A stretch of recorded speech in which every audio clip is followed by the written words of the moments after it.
মদিনার লোকেরা, এ আমার সাহাবীরা, এমন কে আছো এই জায়গায় আমি নবীর কোন কথার মাধ্যমে, আমি নবীর কোন আচার আচরণের মাধ্যমে কষ্ট পেয়েছো বলো? এমন যদি কেউ থেকে থাকো দাঁড়ায় যাও, আমি নবী তোমার সেই ঋণটাও পরিশোধ করে দিতে চাই। আমি কাউকে কি আমার জবানের দ্বারা হাতের দ্বারা কোনো আঘাত করেছি কিনা? দাঁড়াও। একটা সাহাবী দাঁড়ায় কয়, নবী আমার কোন একদিন যুদ্ধের ময়দানে আপনি আপনার ঘোড়ার উপরে আপনার চাবুকটারে ঘুরাইতেছিলেন, আপনার অজান্তে আপনার চাবুকের একটা বাড়ি আইসা আমার পিঠের মধ্যে লাইগা যায়। ও নবী, আমি আপনার কাছ থেকে ওই চাবুকের বাড়িটা পাওনা আছি, ওই আঘাতটা আপনি আমাকে করেছেন, যদি অনুমতি দেন আপনার গায়েও একটা আঘাত করে আমি আমার ঋণটা পরিশোধ করে নিতে চাই। নবী আমার ডাক দেয়া কই, সাহাবী আমার ওই চাবুকটা এখনো ফাতেমার ঘরে রাখা আছে, কোনো সমস্যা নাই, আমার ওই চাবুকটা আমি আনায়া দেই, আমার চাবুক দিয়া তুমি আমার গায়ে আঘাত কইরা তুমি তোমার ঋণ পরিশোধ করে নাও। এমন কথা শোনার পর হযরত আবু বকর দাঁড়ায় কয়, নবীর সাহাবী সাবধান, আমার সামনে আমার নবীর একটা আঘাত করতে পারবা না। আমি আবু বকর আমার জানের চাইতে আমার নবীর সবচাইতে বেশি ভালোবাসি। ওই হিজরতের সময় 6 মাস আগে আমার নবী বলেছিল আবু বকর হিজরত করা লাগতে পারে। আমি আবু বকর নবীর ইঙ্গিত পাওয়ার পর একদিন আর 2 দিন নয়, 6 মাস পর্যন্ত বিছানার সাথে পিঠ লাগায় ঘুমাই নাই। রাতের বেলা আমার দরওয়াজার সাথে ট্যাগ লাগাইয়া দাঁড়ায় থাকতাম, কখন জানি আমার নবী আয়েশা আবু বকর বলে ডাক দেয়, আর আমি আবু বকর লাব্বাইক বলতে যেন দেরি না হয়, আমার নবীর যাতে কষ্ট না হয়, এজন্য আমি আবু বকর 6 মাস পর্যন্ত বিছানার সাথে পিঠ লাগায় ঘুমাই নাই। নবীর এতটুকু কষ্ট আমি সহ্য করতে পারি না। আমি আবু বকরের সামনে তুমি কেমনে আমার নবীর আঘাত করবা? ও নবীর সাহাবী, না না নাও না, আমি আবু বকর আমার পিঠটা তোমার কাছে দিয়া দিলাম, তুমি আমার নবীর না মাইরা আমার গায়ে আঘাত করে তুমি তোমার ঋণ পরিশোধ করে নাও, যত মন চায় আমি আবু বকরের গায়ে তুমি আঘাত করো। এবার ওমর দাঁড়ায় কয়, ও নবীর সাহাবী সাবধান, আমি ওমরের তরবারির ব্যাপারে তো তোমার ভালোই জানা আছে, ওমরের তরবারি যদি খাপ থেকে খুলে যায় তাহলে রক্ষা নাই। আমি নবীকে জীবনের চাইতেও বেশি ভালোবাসি, কাফের মুশরিকেরা আমার নবীরে মারছে তাই আমি সহ্য করতে পারি নাই। আমি ওমরের সামনে আমার নবীর গায়ে একটা টোকাও দিতে পারবো না। এ নবীর সাহাবী সাবধান, নাও নাও, আমি ওমর আমার প্রশস্ত পিঠ তোমার সামনে পেতে দিলাম, একটা দুইটা নয়, যতক্ষণ মন চাই তুমি আমার পিঠে আঘাত করো, তারপরেও আমার মায়ার নবীর গায়ে আঘাত করবা না। নবী আমার ডাক দেখো, আবু বকর ওমর পাগলামি করো না, সাহাবীর ঋণ সাহাবীকে পরিশোধ করে নিতে দাও, কারণ বান্দার হক নিয়ে আমি নবী কবরে যেতে চাই না। নবী আমার ডাক দেখো, ফজল যাও যাও, ফাতেমার ঘরে আমার চাবুকটা আছে, ওই চাবুকটা নিয়ে আসো। ফজল ইবনে আব্বাস দৌড়ায় যায় নবীর ঘরে, নবীর ফাতেমা কন্যা ফাতেমার ঘর থেকে নবীর চাবুকটা নিয়ে যখন বের হয়, ফাতেমা ডাক দিয়া কয়, ফজল বাবার যুদ্ধের চাবুক নিয়ে কই যাও? আমার বাবা তো অসুস্থ, যুদ্ধে যাওয়ার কথা না, তাহলে বাবার যুদ্ধের চাবুক নিয়ে তুমি কই যাও? ফজল চোখের পানি সাইরা দিয়া কয়, ফাতেমা রে, এই চাবুক দিয়া আজকে তোমার বাবা কোন কাফের মুশরিকের বিরুদ্ধে যুদ্ধ করবে না, বরং তোমার বাবার চাবুক দিয়া আজকে তোমার বাবার সাহাবী তোমার বাবার গায়ে আঘাত করব। এমনটা শোনার পর ফাতেমা চিৎকার আর চিৎকার, ও ফজল কি বলো? আমার এই অসুস্থ এতিম বাবাটারে বুঝি বাবার সাহাবী মারবো? এটা আমি ফাতেমা বেঁচে থাকতে সহ্য করতে পারবো না। ও ফজল তুমি তো জানো আমার বাবা বড় এতিম, বাবা কেমন এতিম জানো? আমার বাবা কোনদিন তার বাবারে বাবা বলে ডাকতে পারে না। বাবা ডাকের মধ্যে কি মজা আমার বাবা তা জানে না, কারণ বাবা তার মায়ের গর্ভে থাকা অবস্থায় মার বাবারে হারায় ফেলাইছে। মাত্র 6 বছর বয়সে আমারে হারাইয়া এতিম হয়ে গেছে। আমার ওই এতিম বাবারে পাইয়া কাফের মুশরিকরা কম মারে নাই। মাঝে মধ্যে আমার বাবারে খানায় খাওয়ার সামনে কাফের মুশরিকরা গলার মধ্যে কাপড় লাগাইয়া এত জোরে টান দিত আমার বাবার জিহ্বাটা বাহির হয়ে যাইত। চাঁদের মতো এই চেহারাটা রক্তে লাল বর্ণের হয়ে যাইত। যেই চেহারাটাকে আল্লাহ পাক তার কুদরতের সকল সৌন্দর্য ডাইলা বানাইছে, ওই চেহারাটা রক্তে রঞ্জিত হয়ে যাইত, লাল হয়ে যাইত। কত সুন্দর করে আমার আল্লাহ আমার নবীরে বানাইছে। हरा गुंबदो जो देखोगी जमाना भूल जाओगी, अगर तैबा को जाओगी तो आना भूल जाओगी।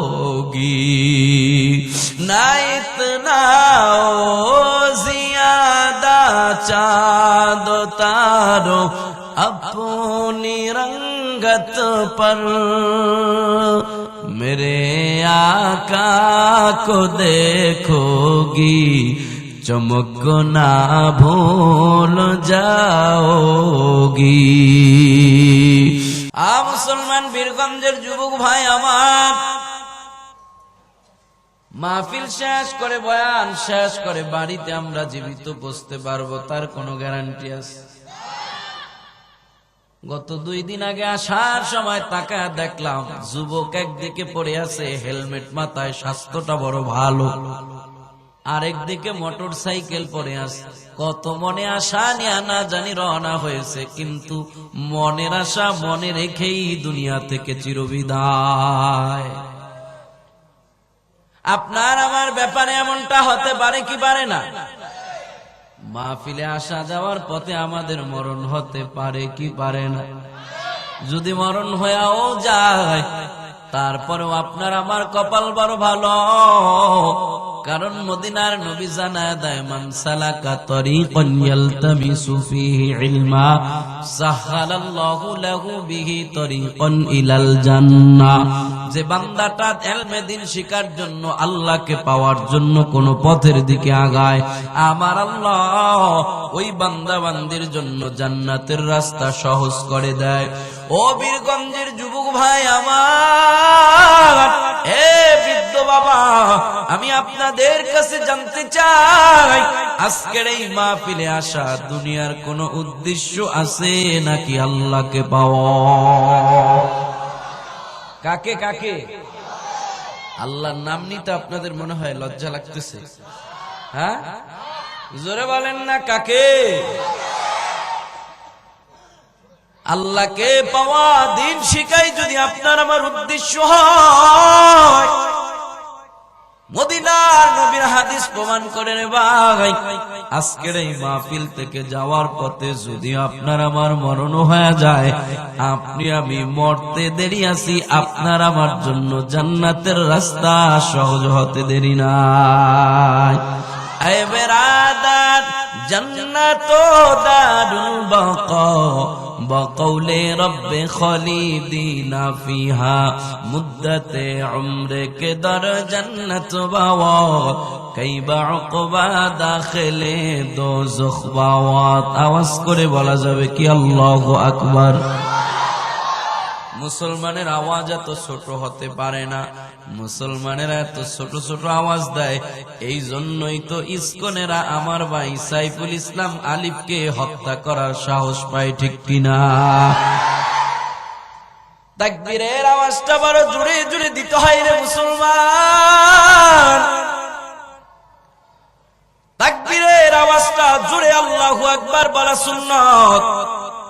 আর একবার আল্লাহু আকবার বলবেন তো তামলা উমা বাইনাস সামাওয়াতি ওয়াল আরদ, আসমান জমিনের মাঝে যত ফাঁকা জায়গা আছে, এই ফাঁকা জায়গা ভর্তি সম পরিমাণ নেক আল্লাহ আপনার আমলনামায় দিয়া দিব। তো এগুলা কবে বলবেন আল্লাহু আকবার? মরার পরে। وَاعْبُدْ رَبَّكَ حَتَّى يَأْتِيَكَ الْيَقِينُ।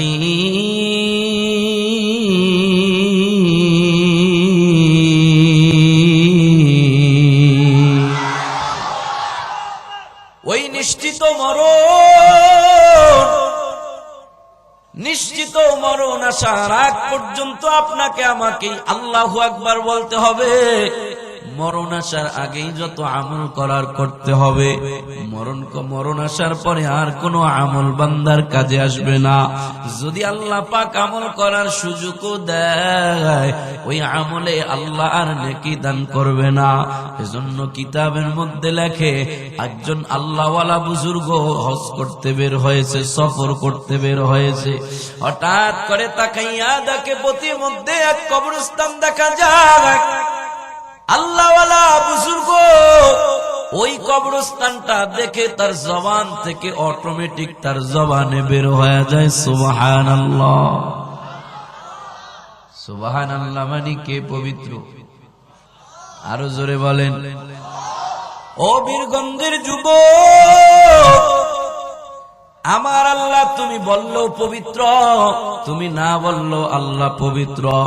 তবে আপনার আমার কপাল বড় ভালো, যদি আল্লাহকে পবিত্র বলে ঘোষণা দেই আল্লাহ জানায় দেয়, বান্দা তুই আমারে পবিত্র বলে ঘোষণা দেওয়ার কারণে আমি আল্লাহ কিয়ামতের ময়দানে তোকেও পবিত্রতা ঘোষণা করে গুনাহগুলো সাফ করে আল্লাহ গুনাহ থেকে তোরেও পবিত্র বানায় দিব।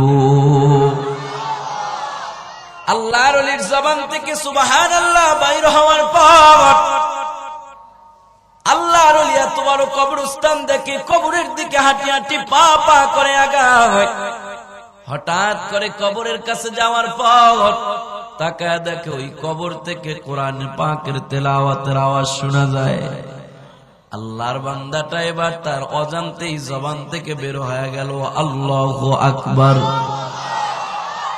যেই মাত্র তার জবান থেকে আল্লাহু আকবারের আওয়াজ, অমনি ভাবে ওই কবর থেকে আওয়াজ আসতেছে, এ দুনিয়ার প্রতীক ভাই আমার, কে তুমি আল্লাহু আকবারের আওয়াজ দিয়েছো? তোমার কপাল বড় ভালো।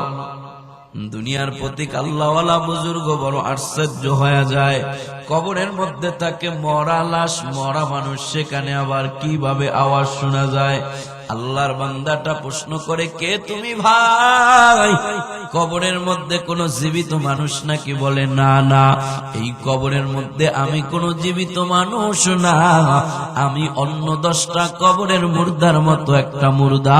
তবে আল্লাহ পাক কথা বলার জন্য আমার জবানটা খুলে দিছে সুবহানাল্লাহ। পথিক ডাক দেয়া কয়, কে তুমি ভাই আমার? এই কবরের মধ্যে তুমি কোরআনের তেলাওয়াত করতেছো, এই কবরের মধ্যে তেলাওয়াত করা তোমার পক্ষে কেমনে সম্ভব হলো মরার পরেও? কবরওয়ালা ডাক দেয়া বলে, ও দুনিয়ার প্রতীক ভাই আমার, দুনিয়ায় আল্লাহ ঘোষণা করে জানিয়ে দিয়েছেন, উদউনি আস্তাজিব লাকুম, তোমরা আমি আল্লাহকে ডাকো, আমি আল্লাহ তোমাদের ডাকে সাড়া দিব। ও বীরগঞ্জের মুসলমান, শিক্ষিত সমাজের মানুষ, আজকে ব্রেনটা খুইলে একটু ভালোভাবে বুঝে জানলে ভাই, আল্লাহ পাক আপনাকে আমাকে বলে, বান্দা তুমি আমাকে ডাকো, আমার কাছে চাও। কেন আপনি নিজেকে জাহান্নামী বানাইয়া, ব্যাংকে থেকে লোন নিয়া, তারপরে ঘর বাড়ি উঠাইয়া কার জন্য নিজের জাহান্নামী বানান?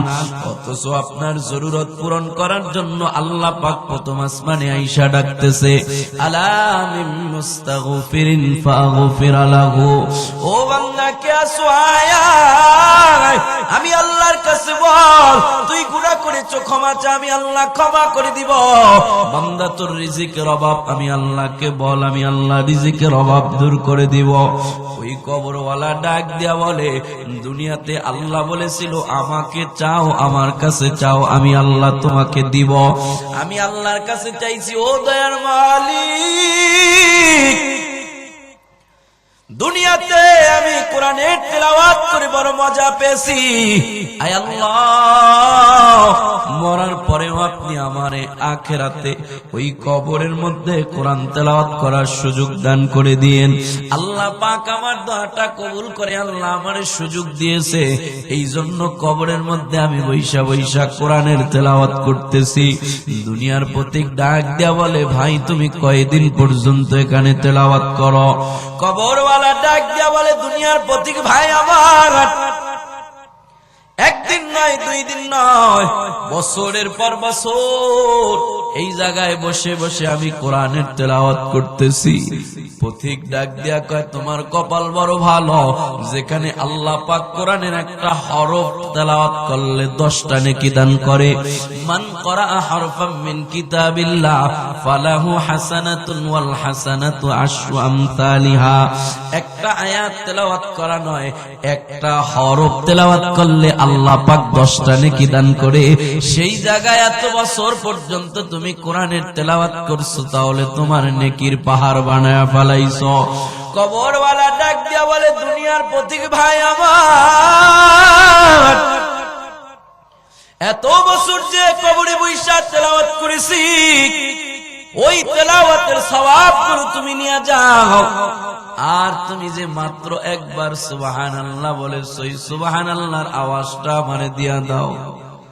পথিক ডাক দিয়া কয় কবরের মানুষ বড় অসহায় মানুষ ওই অসহায় অবস্থায় থাইকা তুমি কেন তোমার এত নেকি আমারে দিয়া দিতে চাও কবরওয়ালা ডাক দিয়া বলে দুনিয়ার পথিক ভাই আমার না না তুমি যেমন ভাবছো তেমন না এত বছর পর্যন্ত আমি এই কবরে যদিও তেলাওয়াত করতেছি কিন্তু মানুষের সওয়াবের সম্পর্ক হলো মরণের সাথে মরণ হয়ে গেলে তার আর কোনো আমলের মাধ্যমে সওয়াব অর্জন হয় না এই জন্য আমি এত বছর কবরে তেলাওয়াত করার আল্লাহ পাকের কাছ থেকে সুযোগ চেয়ে নিয়েছি ঠিক কিন্তু এত বছর তেলাওয়াতের কারণে আল্লাহ পাক আমারে একটা নেকিও দান করে নাই বরংস জীবিত অবস্থায় তুমি যে একবার সুবহানাল্লাহ পড়েছো ওই সুবহানাল্লাহ আল্লাহ পাক এত নেকি তোমারে দান করেছে ওই তোমার নেকিগুলো নেওয়ার জন্য আমি তাকায় দেখতেছি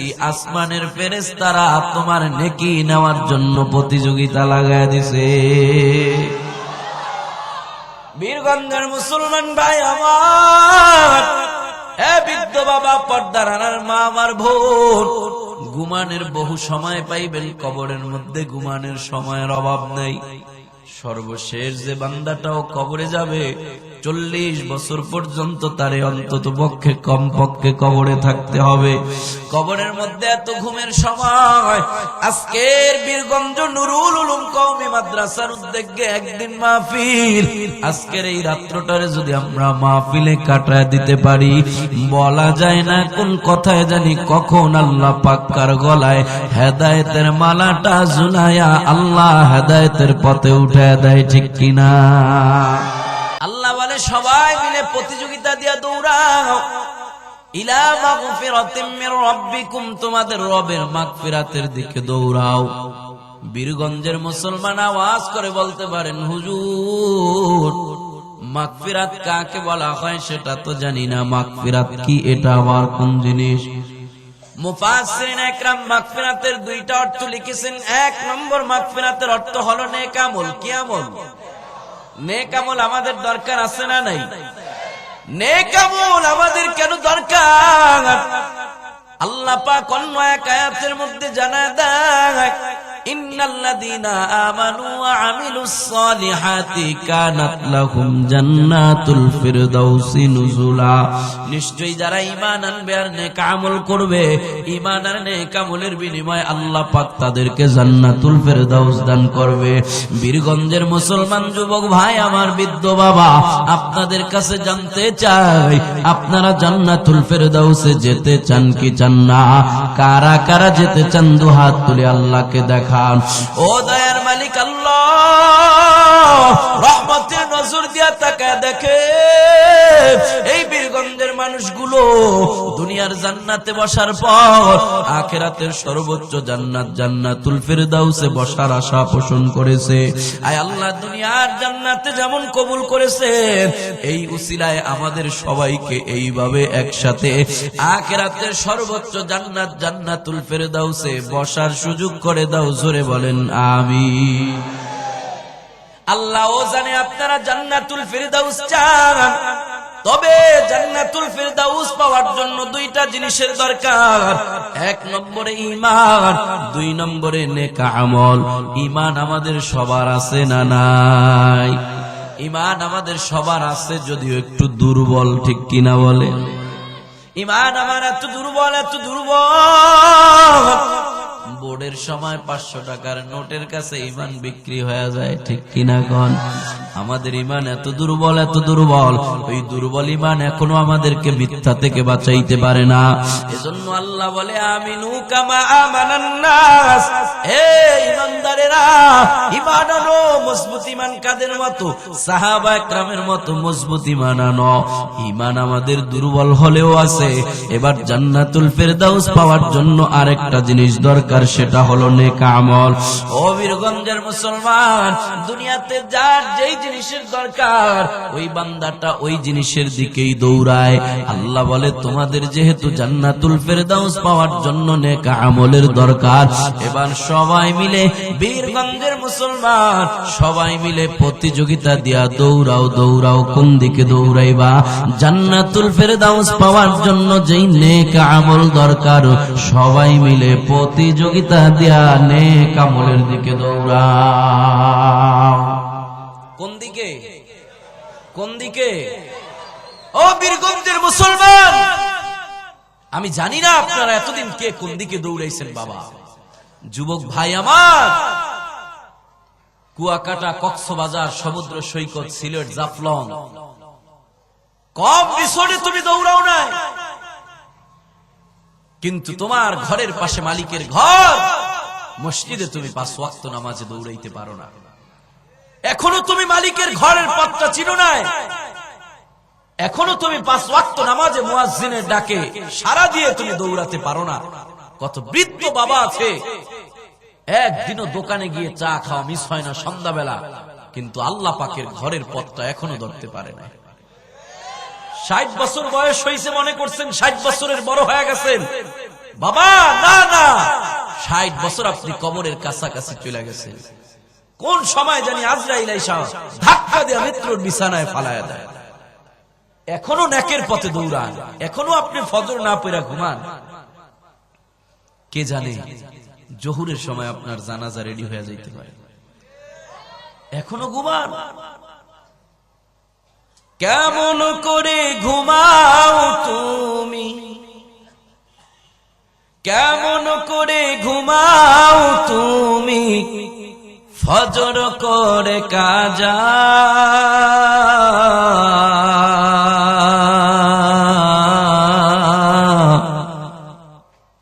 এমনও তো হতে পারে জোহরে জানাজা তোমার, এমনও তো হতে পারে জোহরে জানাজা। হতে পারে কি পারে না? তাই যদি হয় বীরগঞ্জের মুসলমান যুবক বৃদ্ধ, আজকে থেকে মালিকের এই মেসেজ পাওয়ার পর সবার অন্তরের পণ আর প্রতিজ্ঞা হবে, আল্লাহ পাক হায়াতে যতদিন বাঁচায় রাখে আর একদিনও গুনার দিকে দৌড়াবো না। এক কদমও আল্লাহ পাকের নাফরমানির দিকে দৌড়াবো না। আল্লাহ পাক হায়াতে যতদিন বাঁচায় রাখে ততদিন সবাই মিলে, নারী পুরুষ বৃদ্ধ জওয়ান সবাই মিলে দৌড়াবো, তো নেকের দিকে দৌড়াবো, 5 ওয়াক্ত নামাজের দিকে দৌড়াবো। রাজি আছি ইনশাআল্লাহ? আমাকে হাত উঠায় দেখানোর দরকার নাই। যারা এতদিন 5 ওয়াক্ত নামাজে দৌড়ান নাই, অন্তরে অন্তরে পণ করেন, অন্তরে অন্তরে তওবা করেন, আর এখন বলেন আল্লাহ এখন নামাজি হয়ে গেছি, এখন আগামীকালকে নয়, এখন নামাজি হয়ে গেছি, সত্যিকারের নামাজি হয়ে গেছি। যদি এমন পণ আপনি অন্তরে করতে পারেন, আগামীকাল ফজরের ওয়াক্ত আসার আগে যদি আপনি আল্লাহর কাছে চলে যান, বেনামাজি নয় নামাজি হয়ে ইনশাআল্লাহ উঠবেন। অন্তরে অন্তরে প্রতিজ্ঞা করা যায় ইনশাআল্লাহ যে আর 1 ওয়াক্ত নামাজ ছাড়বো না, আর 1 ওয়াক্ত নামাজ ছাড়বো না, প্রতিজ্ঞা করা যায়। আল্লাহ আমাদের সবাইকে কবুল করুক, বলেন আমিন। এই নেকের দিকে শুধু পুরুষরাই দৌড়াইব, নারীকে দৌড়ানোর দরকার নেই। হ্যাঁ, কিন্তু আমাদের নারীরা এখন নেকের দিকে দৌড়ায়নি, সব দৌড়ায় বীরগঞ্জ বাজারে। কথা কয় না? স্বামীর খেদমত করা নেক না গুনাহ? মহিলারা এখন আর স্বামীর খেদমত করে? পর্দার আম্মা জান, আপনারও নেকের পথে দৌড়ান। আল্লাহ পাক আপনাদেরকে নবীর মাধ্যমে 4টা নেকের পথ দেখায় দিয়েছে। যদি কোন নারী ওই 4টা নেকের পথে দৌড়াতে পারে, আল্লাহ পাক তার জন্য জান্নাতের রাস্তা খুলে দেয়। ও বীরগঞ্জের মুসলমান আম্মা জান, পর্দার মা, আমার বোন, আসার সময় দেখেছি আপনাদের বড় সমাগম। এজন্য আপনাদেরকে 4টা নেকের ঠিকানা বলে যাই। 1 নম্বর নেকের ঠিকানা মান সাল্লাত খামসাহা, তুমি আবার জানায় দেয় যেই বান্দিটা 5 ওয়াক্ত নামাজ বড় সুন্দর করে আদায় করে। 2 নম্বর নেকের ঠিকানা ওয়াসামাত শাহরাহা, রমজানের রোজাগুলো যেই নারীটা সুন্দরভাবে আদায় করে। রমজানের রোজা নিয়ে নারীদের বড় অবহেলা আছে, বড় অবহেলা আছে। কারণ প্রত্যেকটা নারীকে আল্লাহ পাক প্রাকৃতিক একটা সমস্যা দিয়েছে, যেটা তাদের প্রতি মাসে মাসে হয়। যেই সময় নামাজ আর রোজা পড়া নিষিদ্ধ, নামাজের কাজা করতে হয় না, রোজার কাজা করতে হয়। ওই রমজান মাসেও নারীদের সমস্যা হয়, ওই সময় নারীদের রোজাগুলো থেকে যায়, ওই রোজা কাজা নিয়ে বড় অবহেলা। আগামী বছর ওই রোজা রাখবো যেটাকে মহিলারা বাংতি রোজা বলে, যেই রোজা রাখবো করতে করতে আগামী বছরের আবার রমজান চলে আসে। এজন্য নারীরা আপনাদের 2 নম্বর নেকের পথ, রমজানের রোজাগুলো ঠিক মতো আদায়। 3 নম্বর নেকের পথ, যে নারীটা স্বামীর সাথে ভালো ব্যবহার করে, স্বামীর বাধ্য হয়, যে স্ত্রী স্বামীর বাধ্য হবে, আল্লাহ পাকের নবী বলে আফসোস আর পরিতাপের বিষয় হলো আমাদের নারীরা বীর পুরুষের সাথে সুন্দরভাবে কথা বলতে পারলেও নিজের স্বামীর কথা শরীরের গায়েও ছোঁয়াইতে পারে না, ঠিক কিনা? অনেক বেজাইতা মহিলা এমন আছে, এই গভীর রজনীতে আপনি বয়ান শুনা বাড়িতে যায় যখন কইবেন, বউগো অনেক কষ্ট করে আল্লাহু আকবার সুবহানাল্লাহ কইতে কইতে হুজুর গলাটা ভাঙায় লাইছে, একটু দাও, 1 গ্লাস ঠান্ডা পানি দাও। কইব আইছে এত রাইতে আমার ঘুম ভাঙতে, যাও 1 গ্লাস তুমি খাও, আর 1 গ্লাস আমার লইয়া লই আইবে। আছে না নাই? পর্দার আম্মা জান, ভালো করে শুনে রাখেন মা, তিরমিজির হাদিসের বর্ণনা, যদি কোন নারীর কাছে তার স্বামী যদি কোন নারীকে আহ্বান করে, যে কোনো কাজের জন্যই হোক না কেন, শোক সেটা আনন্দ করার জন্য, স্ত্রী যদি সাথে সাথে তাকে না বলে দেয়, এই না বলার কারণে যদি স্বামীর অন্তরের মধ্যে কষ্ট যায়, ওই স্বামীর অন্তরে কষ্ট থাকবে যতক্ষণ, ওই মহিলার উপরে আল্লাহ এবং আল্লাহ পাকের ফেরেশতাদের পক্ষ থেকে গজব নাজিল হবে ততক্ষণ। আজকে বলে শুধু সংসারের মধ্যে শান্তি নাই, শান্তি নাই, শান্তি আসবে কোত্থেকে? কারণ মহিলার উপরে আল্লাহর গজব আছে না নাই? এজন্য পর্দার আম্মা জান, আপনাদের 3 নম্বর নেকের ঠিকানা হলো স্বামীর তাআত করা, স্বামীর অনুসরণ করা, স্বামীর খেদমত করা। 4 নম্বর আপনাদের নেকের ঠিকানা ওয়া আহসানাত ফারজাহা, যেই নারীটা নিজের সতীত্বকে হেফাজত করবে, যেই নারীটা পর্দানিশীন হবে, নিজের সতীত্ব অন্যত্র বিলীন করবে না।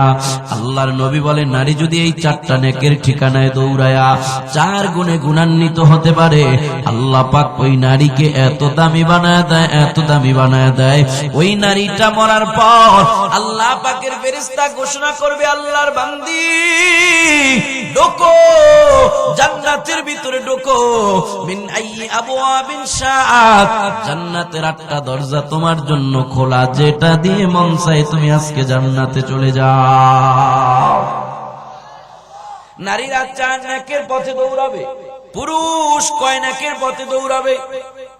বলবেন হুজুর, নামাজ আর রোজাই 2টাই নেক নাকি? না বাবা না, নেকের পরিচয় হলো কি জানেন?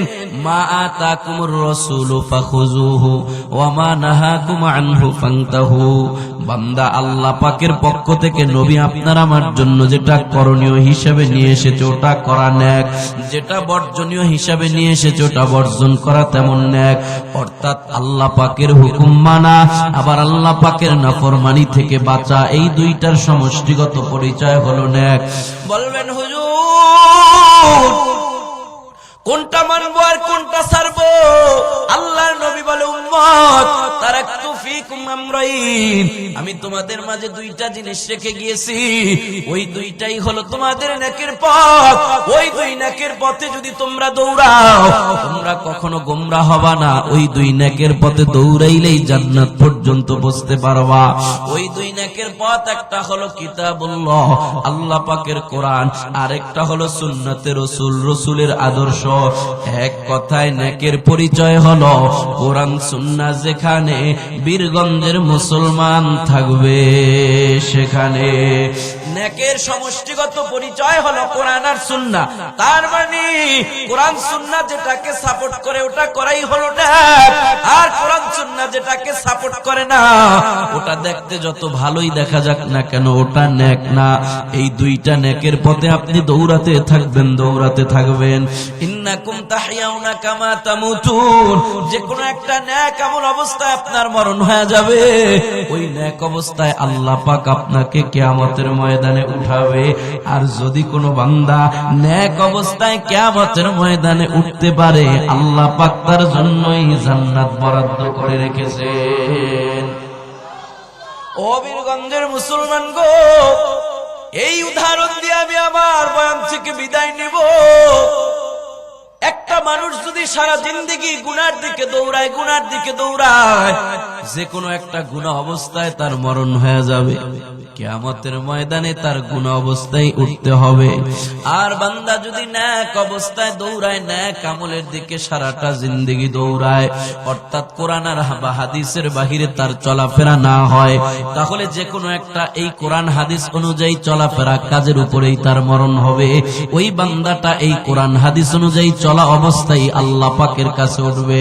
এজন্যই তো আল্লাহ পাক অন্য এক আয়াতের মধ্যে জানা দেয়, ইয়া আইয়ুহাল্লাযীনা আমানুত্তাকুল্লাহ ওয়াবতাগু ইলাইহিল ওয়াসিলা। হে বান্দা, আল্লাহকে ভয় করো আর ওসিলা তালাশ করো। কিসের ওসিলা? নিজের নাজাতের ওসিলা তালাশ করে নাও।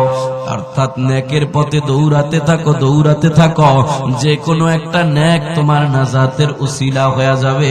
ওটার বিনিময়ে আল্লাহ পাক তোমাকে জান্নাত দিয়া দিবে। এই জন্য নবীর সাহাবী হযরতে আবু বকর ওমর 2 জনে সব সময় সারা জিন্দেগি নেকের প্রতিযোগিতা দিয়েছে, কে কার চাইতে কত বেশি নেক আমল করতে পারবে। নবীর একজন সাহাবী নিজের নাজাতের জন্য কেমন একটা উসিলা বানায় নিছে, এ কথা বলি আমি আপনাদের কাছ থেকে বিদায় নেব। আমার আপনার পয়গম্বর ইন্তেকালের পূর্ব মুহূর্তে যখন অসুস্থ হয়ে যায়, প্রচন্ড পরিমাণ অসুস্থ যখন হয়ে যায়, নবী আমার নিজের পায়ের উপরে ভালো করে ভর করে হাঁটতেও পারে না। একেবারে অসুস্থ অবস্থায় নবী তার চাচাতো ভাই ফজল ইবনে আব্বাসকে ডেকে বলে, ও ফজল, আমি নবীর একটু মসজিদে মদিনার সামনে নিয়ে চলো না, আমি একটু মদিনার মানুষের সাথে, আমার সাহাবীদের সাথে কথাবার্তা বলতে চাই। নবী আমার এই কথা বলার পর নবীর সাহাবী হযরত ফজল ইবনে আব্বাস নিজের কাঁধের মধ্যে ভর করাইয়া আমার নবীরে মসজিদে নববীর সামনে নিয়ে যায়। মসজিদে নববীর সামনে নিয়ে উঁচা একটা জায়গায় নবীরে দাঁড় করাইয়া দেয়। উঁচা একটা জায়গায় দাঁড় করাইয়া দেয়। নবী আমার ওই জায়গায় দাঁড়ায় বলে, ও আমার সাহাবীরা, এ মদিনার লোকেরা শোনো, আমি নবীর শরীরটা বড় খারাপ, জানি না কয়দিন তোমাদের মাঝে থাকি, কোন সময় জানি নবী আমি তোমাদেরকে ছেড়ে চলে যাই। ও আমার সাহাবীরা, এ মদিনার লোকেরা দাঁড়াও, এই জায়গায় এমন কি কেউ আসুনি আমি নবীর কাছে কোনো টাকা পয়সা পাও, কোনো ঋণ পাও, কোনো টাকা পয়সা পাও, এমন কেউ আসুনি? নবীর একজন সাহাবী দাঁড়ায় কয়, পয়গম্বর, আমি আপনার কাছে 4টা দিরহাম পাই। ও সাহাবী, 4টা দিরহাম কেমনে পাও একটু স্মরণ করে দাও। নবীর সাহাবী দাঁড়ায় কয়, নবী গো, কোন একদিন আপনার কাছে একজন ভিক্ষুক এসেছিল, ভিক্ষা চাওয়ার জন্য, ভিক্ষা দেওয়ার মতো আপনার কাছে কিছু ছিল না। ও নবী, আমার কাছ থেকে 4টা দিরহাম নিয়ে আপনি ভিক্ষুকের ভিক্ষা দিয়া বিদায় করেছেন, ওই 4টা দিরহাম আমি আপনার কাছে পাওনা আছি। নবী আমার ডাক দিয়া কয়, ফজল, দাও দাও দাও দাও, সাহাবীর 4টা দিরহাম পরিশোধ করে দাও, তার ঋণ পরিশোধ করে দাও। কারণ হুকুকুল ইবাদের মামলাটা বড় কঠিন, বান্দার হক নিয়ে আমি কবরে যেতে চাই না, তার 4 দিন আর 4 দিরহাম তুমি পরিশোধ করে দাও। নবী আমার এবার উঁচু জায়গায় দাঁড়াইয়া আবার মতো ডাক দিয়া কয়, মদিনার লোকেরা, এ আমার সাহাবীরা, এমন কে আছো এই জায়গায় আমি নবীর কোনো কথার মাধ্যমে, আমি নবীর কোনো আচার আচরণের মাধ্যমে কষ্ট পেয়েছো বলো? এমন যদি কেউ থেকে থাকো দাঁড়ায় যাও, আমি নবী তোমার সেই ঋণটাও পরিশোধ করে দিতে চাই। আমি কাউকে কি আমার জবানের দ্বারা, হাতের দ্বারা কোনো আঘাত করেছি কিনা? দাঁড়াও। একটা সাহাবী দাঁড়ায় কয়, নবী আমার, কোন একদিন যুদ্ধের ময়দানে আপনি আপনার ঘোড়ার উপরে আপনার চাবুকটারে ঘুরাইতেছিলেন, আপনার অজান্তে আপনার চাবুকের একটা বাড়ি আইসা আমার পিঠের মধ্যে লাইগা যায়। ও নবী, আমি আপনার কাছ থেকে ওই চাবুকের বাড়িটা পাওনা আছি, ওই আঘাতটা আপনি আমাকে করেছেন, যদি অনুমতি দেন আপনার গায়েও একটা আঘাত করে আমি আমার ঋণটা পরিশোধ করে নিতে চাই। নবী আমার ডাক দেয়া কয়, সাহাবী, আমার ওই চাবুকটা এখনো ফাতেমার ঘরে রাখা আছে, কোনো সমস্যা নাই, আমার ওই চাবুকটা আমি আনায়া দেই, আমার চাবুক দিয়া তুমি আমার গায়ে আঘাত কইরা তুমি তোমার ঋণ পরিশোধ করে নাও। এমন কথা শোনার পর হযরত আবু বকর দাঁড়ায় কয়, নবীর সাহাবী সাবধান, আমার সামনে আমার নবীর একটা আঘাত করতে পারবা না। আমি আবু বকর আমার জানের চাইতে আমার নবীর সবচাইতে বেশি ভালোবাসি। ওই হিজরতের সময় 6 মাস আগে আমার নবী বলেছিল আবু বকর হিজরত করা লাগতে পারে। আমি আবু বকর নবীর ইঙ্গিত পাওয়ার পর একদিন আর 2 দিন নয়, 6 মাস পর্যন্ত বিছানার সাথে পিঠ লাগায় ঘুমাই নাই। রাতের বেলা আমার দরওয়াজার সাথে ট্যাগ লাগাইয়া দাঁড়ায় থাকতাম, কখন জানি আমার নবী আয়েশা আবু বকর বলে ডাক দেয়, আর আমি আবু বকর লাব্বাইক বলতে যেন দেরি না হয়, আমার নবীর যাতে কষ্ট না হয়। এজন্য আমি আবু বকর 6 মাস পর্যন্ত বিছানার সাথে পিঠ লাগায় ঘুমাই নাই। নবীর এতটুকু কষ্ট আমি সহ্য করতে পারি না। আমি আবু বকরের সামনে তুমি কেমনে আমার নবীর আঘাত করবা? ও নবীর সাহাবী, না না না না,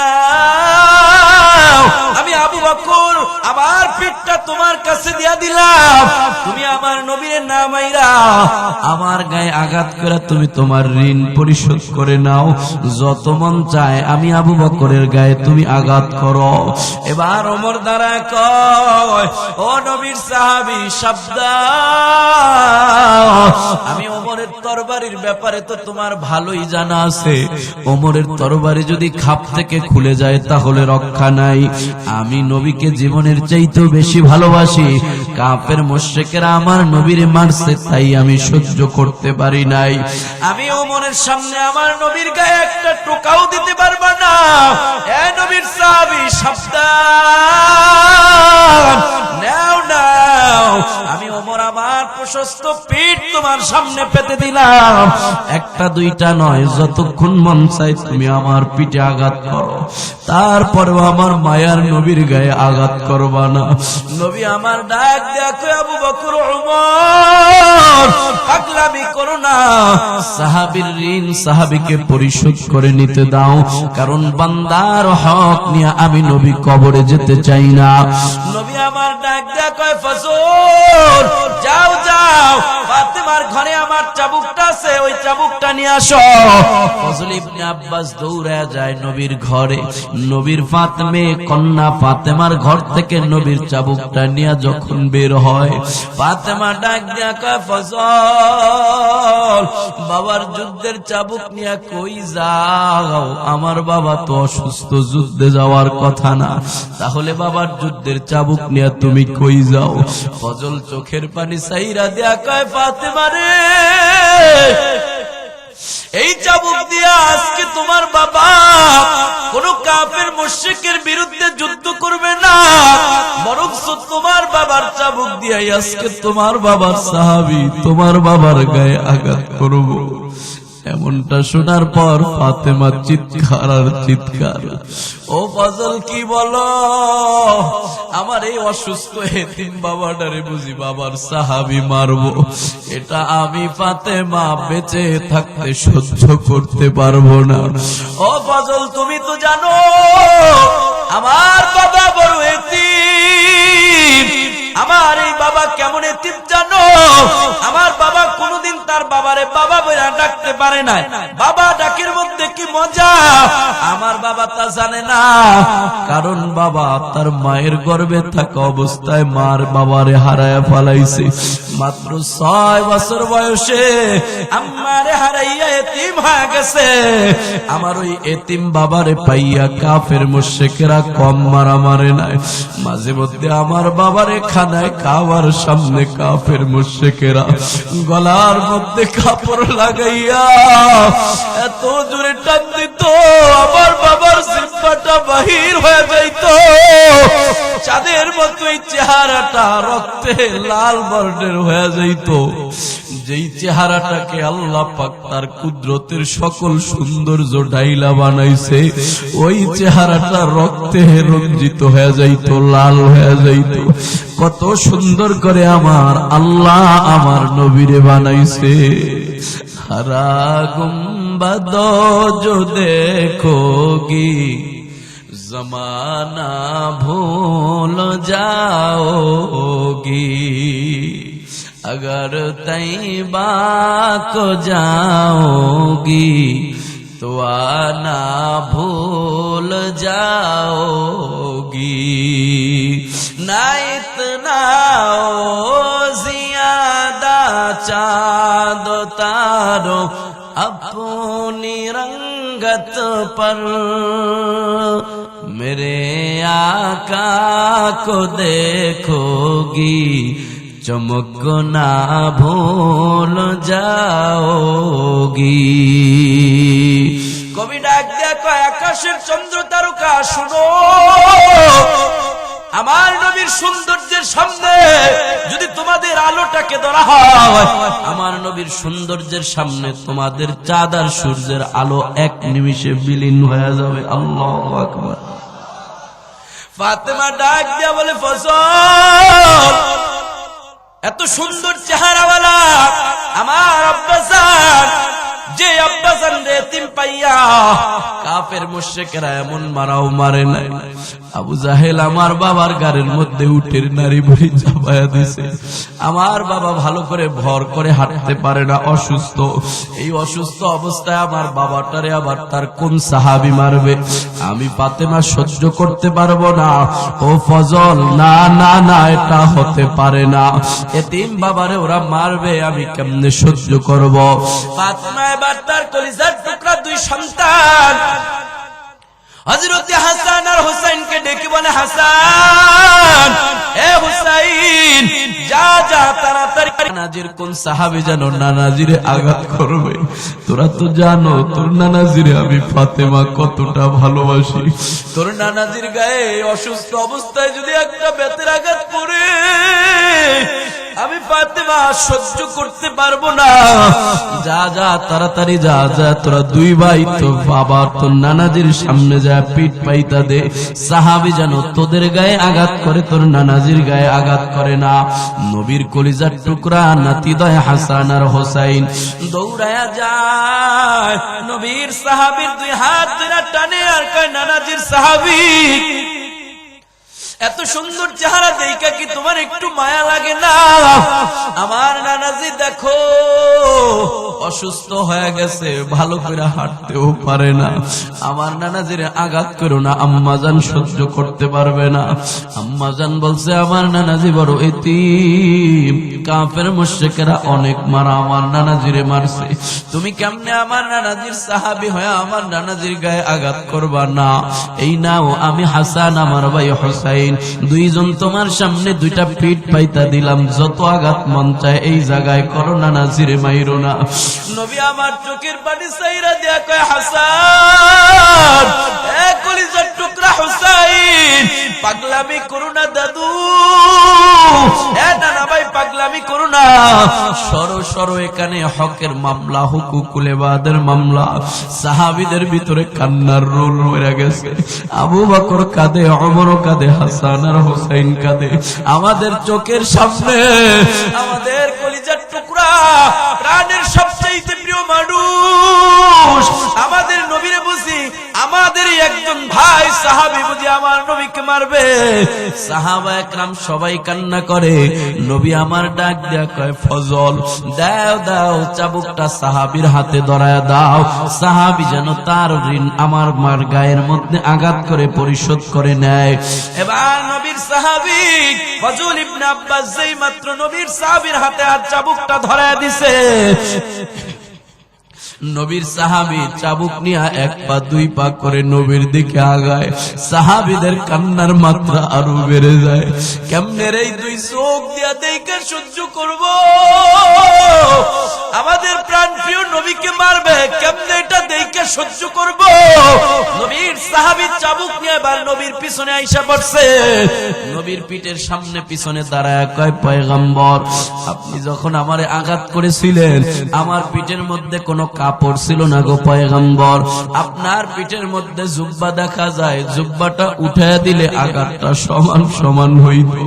আবু বকর ডাক দেয়া কয়, নিষ্ঠুর সাহাবী, যেই গায়ে আল্লাহ মশা মাছি বাসা হারাম করে দিছে, ওই গায়ের জুব্বাটা উঠাইয়া বুঝি তুই কালি গায়ে আঘাত করবি?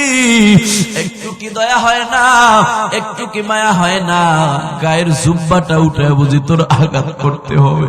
সাহাবারা সবাই কান্না করতেছে। নবী আমার বলে, সাহাবী, নাও নাও নাও, আমি তোমার প্রতিশোধের জন্য আমি আমার গায়ের জুব্বাটা উঠায় দিলাম। যেমনে আঘাত করলে তোমার ঋণটা পরিশোধ হবে, অমনি তুমি ঋণ পরিশোধ করে নাও। নবীর সাহাবী যেই মাত্র নবী আমার নিজের গায়ের জুব্বাটা উঠাইয়া দিছে, নবীর সাহাবী নবীর খালি শরীরটা পাওয়ার পর নিজের হাতের চাবুকটা মাটিতে ফালাইয়া আমার নবীর খালি শরীরটা পাইয়া, সাহাবী একটু দেরি করে নাই, আমার নবীর খালি শরীরটা জড়ায়া ধরছে। জড়ায়া ধইরা নিজের শরীরের সাথে নবীর শরীরটারে মাখামাখি করে, আর নবীর গাড়ির উপরে মোহরে নবুয়তের একটা চিহ্ন আছে, ওই মোহরে নবুয়তের উপরে নবীর সাহাবী একটা চুমা লাগাইয়া এবার নবীর পাও দুইটা জড়ায় ধরে কান্দে আর কয়, নবী গো, কেমনে আপনি ভাবলেন আপনার গায়ে আমি আঘাত করব, যেই জায়গায় আপনাকে এক নজর না দেখলে থাকতে পারি না, সকালবেলা দেইকা বাড়িতে যাই আর টিকতে পারি না, বিকেলে এসে এক নজর দেখতে হয়, ক্ষুধা লাগলে আপনার দিকে এসে তাকাই, 7 দিনের ক্ষুধা নিবারণ হয়ে যায়। ও নবী, ওই মানুষটাকে কেমনে আমি আঘাত করি, কিন্তু যখন আপনি প্রতিশোধের সুযোগ দিয়েছেন, ওই সময় আমি আমার নাজাতের একটা উসিলা বানানোর জন্য ফোন দিয়ে ফেলেছি, আমার শরীরটারে আপনার শরীরের সাথে লাগায় দিলাম, যাতে আপনার শরীরের সাথে লাইগা আমার শরীরটা দামি হয়ে যায়। নবীর শরীরের সাথে যেই জিনিস লাগে ওই জিনিসকে জাহান্নামে স্পর্শ করে না। নবী আমার ডাক দেয়া কয়, সাহাবী, নিজের নাজাতের উসিলা এমন একটা উসিলাই তুমি বের করে নিয়েছো যেটা 100% গ্যারান্টিওয়ালা, আমার শরীরের সাথে তোমার শরীরটা লাগানোর কারণে আল্লাহ পাক তোমার শরীরের জন্য চিরস্থায়ী ভাবে জাহান্নামের আগুনটা আল্লাহ হারাম করে দিয়েছে। আল্লাহু আকবার, জোরে বলেন আল্লাহু আকবার। আমার শরীরের সাথে যেই জিনিস লাগে ওটার মধ্যে আর জাহান্নামের আগুন স্পর্শ করে না, দুনিয়ার আগুন তো নাই না। আল্লাহ পাক আমার শরীরের সাথে তোমার শরীর লাগার কারণে তোমার শরীরের জন্য জাহান্নামের আগুন হারাম করে দিয়েছে, তোমার ঠিকানা জান্নাত। সাহাবী সুযোগ পায়া নিজের নাজাতের উসিলা বানায় নিছে। ও বীরগঞ্জের মুসলমান, আপনারা বলবেন, হুজুর, ওই সাহাবী নবীরে পাইয়া নবীকে জড়ায় ধইরা নাজাতের উসিলা বানাইছে, আমরা তো নবীরে পাই নাই, আমরা কেমনে নাজাতের উসিলা বানাইব? নবী আমার আপনাকে আমাকেও ঠগায় নাই। মনে আসতেই পারে যে আবু বকর নবীরে পাইয়া নবীর সাথে জান্নাতি হয়ে গেছে, ওমর নবীরে পাইয়া নবীর সোহবত পাইয়া নবীর সাথে জান্নাতি হয়ে গেছে, পাশে শুইবার সুযোগ পাইছে। আমরা বীরগঞ্জের মানুষ 1500 বছর পরে আইছি, নবীরে পাই নাই, কেমনে নবীর সাথে জান্নাতে যাব? নবী আমার আপনাকে আমাকে উদ্দেশ্য করে জানায় দেয়, মান আহাব্বা সুন্নতি ফাকাদ আহাব্বানি ওয়া মান আহাব্বানি কানা মাই ফিল জান্নাহ। যেই উম্মতগুলো আমি নবীকে না পাইয়া আমি নবীর আদর্শ পাইছে, ওই উম্মতগুলো যদি আমি নবীর আদর্শকে জড়ায় ধরে, ওই উম্মত যেন আমি নবীকেই জড়ায় ধরলো। আমি নবীর আদর্শ পাইয়া আমি নবীর আদর্শকে মহব্বত করে, ওই উম্মত যেন আমি নবীকেই মহব্বত করলো। আর 1500 বছর পরে আসছি, তাতে কি হইছে? উম্মত যদি আমি নবীর আদর্শকে মহব্বত করে, এই আমাকেই মহব্বত করলো। আর যেই উম্মতটা আমি নবীর আদর্শকে মহব্বত করার মাধ্যমে আমাকে মহব্বত করে, কানা মাই ফিল জান্নাহ, ওই উম্মত 1500 বছর পরে বীরগঞ্জে জন্মাইলো, ওই উম্মত আবু বকর ওমরের মতো আমি নবীর সাথে জান্নাতি হবে।